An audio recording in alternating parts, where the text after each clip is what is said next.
মোস্তফা আমিন পেশায় একজন আইনজীবী।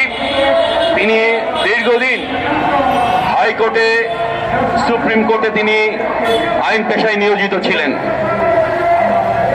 এদেশে তিনি ভিসা মুক্ত বিশ্ব আন্দোলন, অর্থাৎ শ্রমের অবাধ যাতায়াত, পুঁজি যেমন সারা পৃথিবীতে যাতায়াত করে, আমেরিকার পুঁজি বাংলাদেশে বিনিয়োগ হয়, আফ্রিকাতে বিনিয়োগ হয়, ল্যাটিন আমেরিকাতে বিনিয়োগ হয়, তেমন করে উৎপাদনের অন্যতম একটা উপাদান শ্রমশক্তি। সেই শ্রমশক্তি যাতে অবাধে সারা পৃথিবীতে চলাচল করতে পারে, অ্যাডভোকেট মোস্তফা আমিন তিনি 2001 সালে অবিভক্ত ঢাকা শহরের মেয়র নির্বাচন করেছিলেন। প্রায় 37,000 ভোট তিনি পেয়েছিলেন। অ্যাডভোকেট মোস্তফা আমিন তিনি তার নিজস্ব পার্টি আছে, ফরওয়ার্ড পার্টি, সেই পার্টি তিনি আহ্বায়ক। কিন্তু তিনি ফরওয়ার্ড পার্টিকে এক পাশে সরিয়ে রেখে, এমনকি তার পেশা, সেই পেশাকেও তিনি এক পাশে সরিয়ে রেখে গত 5 বছর যাবৎ একটা প্রচার এবং প্রচারণার মধ্যে ছিলেন। সেই প্রচার এবং প্রচারণা হচ্ছে বাংলাদেশ থেকে যে অর্থ বিদেশে পাচার হয়ে যাচ্ছে, বাংলাদেশের ব্যাংক ব্যবস্থা থেকে গত 15 বছরে 6,70,000 কোটি টাকা আজকে কুঋণে রূপান্তরিত হয়েছে।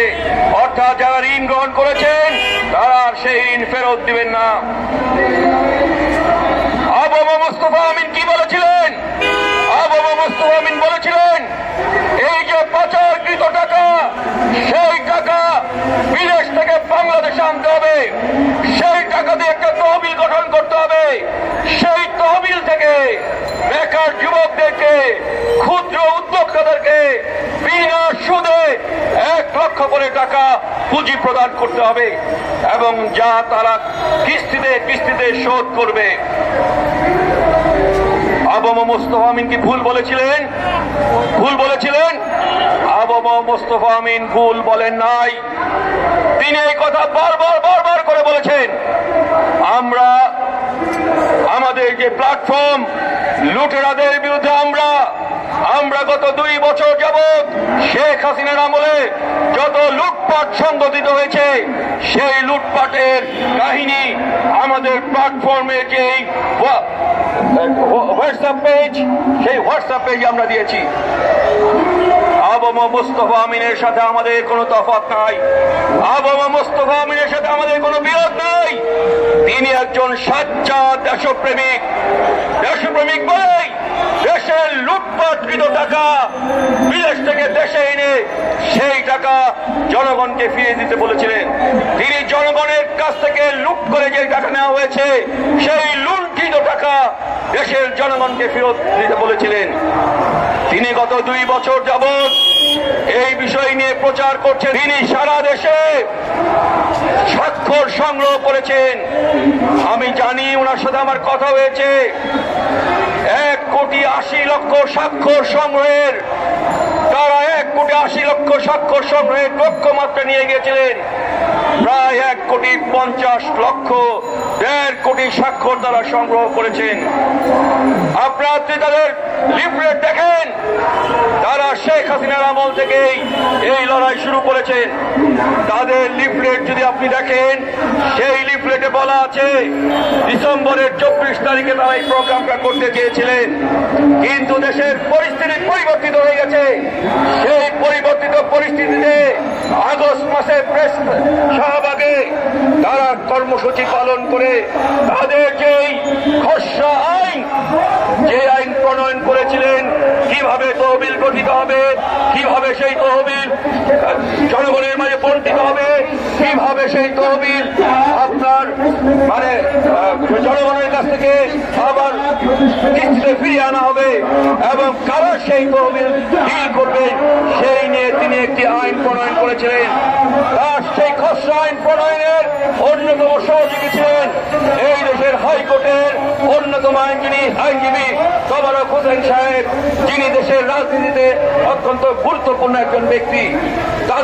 তাদের কৃত এই আইন আগস্ট মাসে আপনার প্রধান উপদেষ্টার কাছে প্রদান করা হয় এবং বলা হয় দেশের পরিবর্তিত পরিস্থিতিতে তারা 25শে নভেম্বর ঢাকা শহরে জমায়েত করবে এবং তারা প্রধান উপদেষ্টার কাছে স্মারকলিপি প্রদান করবে। এইটাতে কোনো অপরাধ হতে পারে না, এইটা কোনো অপরাধ নয়। আজকে দেশের পাচারকৃত টাকা দেশে ফিরিয়ে আনার যে দাবি, সেই দাবি কোনো অপরাধ নয়। এই আন্দোলন আজকে তত্ত্বাবধায়ক সরকারের বিরুদ্ধে না, আপনার আবু মুস্তফা আমিন এই আন্দোলন শুরু করেছিলেন লুটেরা ধনিক গোষ্ঠীর বিরুদ্ধে, লুটেরাদের বিরুদ্ধে। এই আন্দোলন করতে গিয়ে গত বছর 2023 সালে রংপুরের পীরগঞ্জ শেখ হাসিনার শ্বশুর বাড়ি, সেইখানে জনসভা করার সময় আবু মুস্তফা আমিন এবং তাদের অন্যতম নেতা বীর মুক্তিযোদ্ধা আবুল বাশারকে গ্রেফতার করা হয়েছিল। এই আন্দোলন আজকে যারা সাংবাদিকরা আছেন তারা তার যে খসড়া আইন যার মোসাবিদা তিনি করেছেন সেই সম্পর্কে তারা না জেনেই এক ধরনের মিডিয়া মব ট্রায়ালের মাধ্যমে তার বিরুদ্ধে আজকে জনগণের কাছে ভুল তথ্য প্রদান করছেন। আমরা তো আবু মুস্তফা আমিনের দল করি না, আমরা তার